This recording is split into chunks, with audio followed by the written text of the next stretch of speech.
I think that the city of Tiwanaku is one of the most mysterious sites in the world.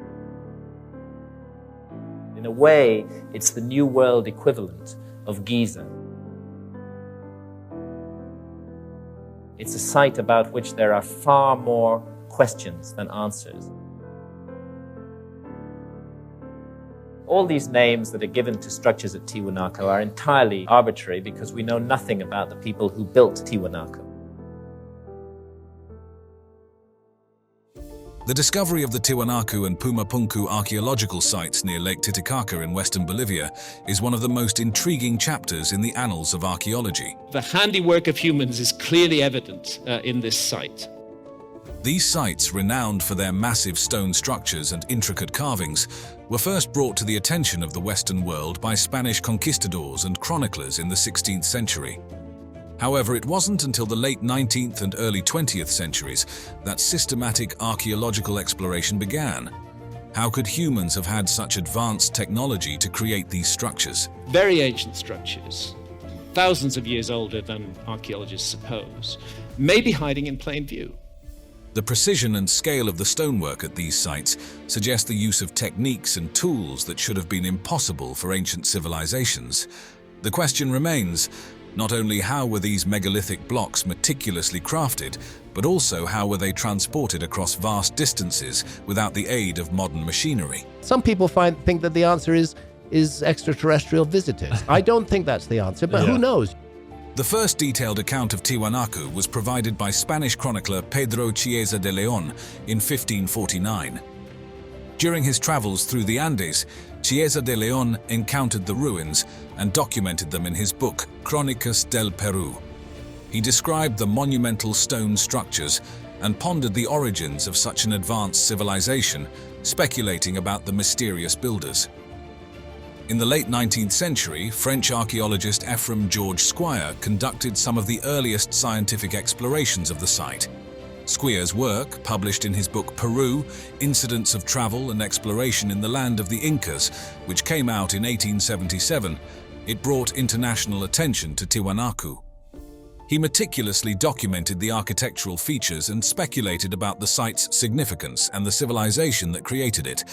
The most significant strides in understanding Tiwanaku and Puma Punku came with the work of Bolivian archaeologist Carlos Ponce Sanguinés in the mid-20th century.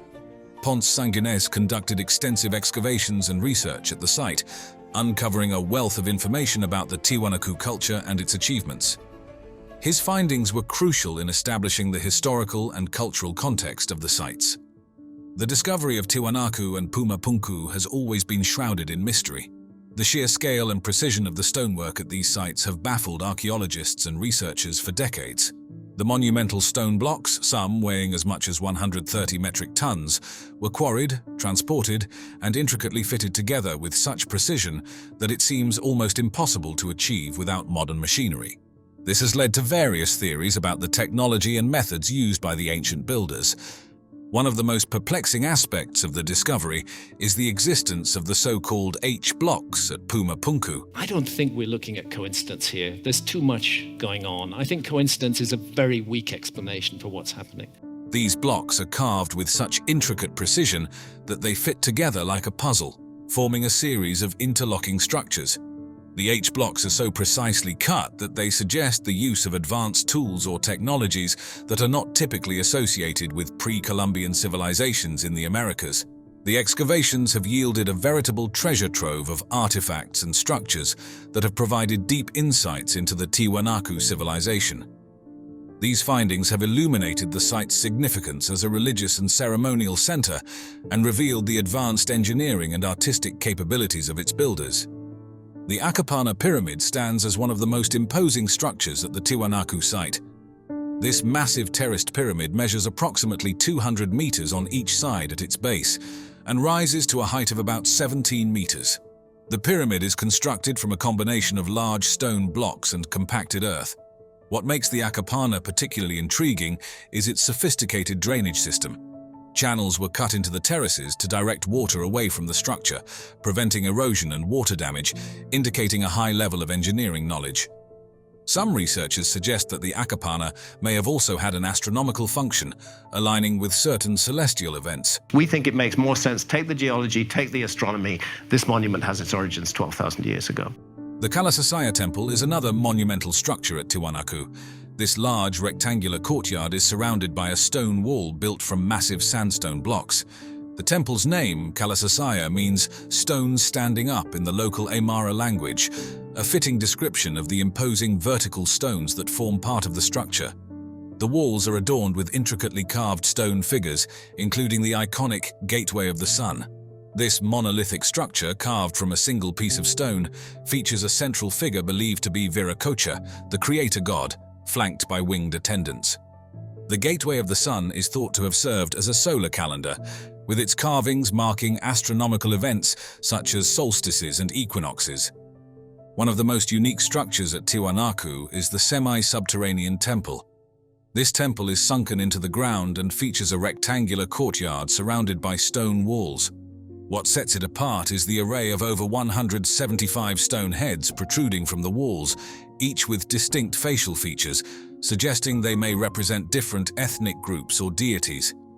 The floor of the temple is paved with carefully cut and fitted stones, demonstrating the builders' advanced masonry skills. One of the most intriguing artifacts discovered at Tiwanaku is the Ponce monolith. This large stone statue stands over 7 meters tall and is intricately carved with symbolic motifs. The statue depicts a humanoid figure holding a ceremonial cup in one hand and a staff in the other, adorned with complex geometric patterns and mythological imagery. The detailed carvings on the Ponce monolith are believed to represent religious symbols and may provide insights into the Tiwanaku cosmology and belief system. The stone blocks used in the construction of Tiwanaku and Puma Punku are truly monumental. Some of the largest stones at Puma Punku weigh up to 130 metric tons and measure as much as 7.8 meters long, 5.2 meters wide, and about 1 meter thick. To put this in perspective, these blocks are comparable in size and weight to the largest stones used in the construction of the Great Pyramid of Giza in Egypt. The precision with which these stones were cut and fitted together rivals that of modern construction techniques. The H-blocks of Puma Punku are particularly fascinating due to their intricate design and precise construction. Each H-block is carved from a single piece of stone and features multiple interlocking grooves and notches. These blocks fit together with such precision that a thin blade cannot be inserted between them. This level of craftsmanship has led to speculation about the tools and technologies used by the ancient builders. One of the most intriguing theories about the construction of the H-blocks and other structures at Tiwanaku and Puma Punku involves the use of advanced stone-cutting technologies. Some researchers have suggested that the builders may have used tools made from a material harder than the stone itself, such as diamond-tipped tools or even lasers. We're going to see more physical evidence for this, more as time goes by.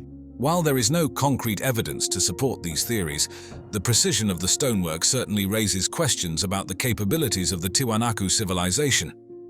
Another theory posits that the builders may have used a form of concrete or geopolymer to mold the stone blocks. According to this theory, the stones were not carved from solid rock, but were instead cast in place using a mixture of crushed rock, clay, and other materials. This would explain the uniformity and precision of the blocks, as well as the difficulty in identifying tool marks on the surfaces.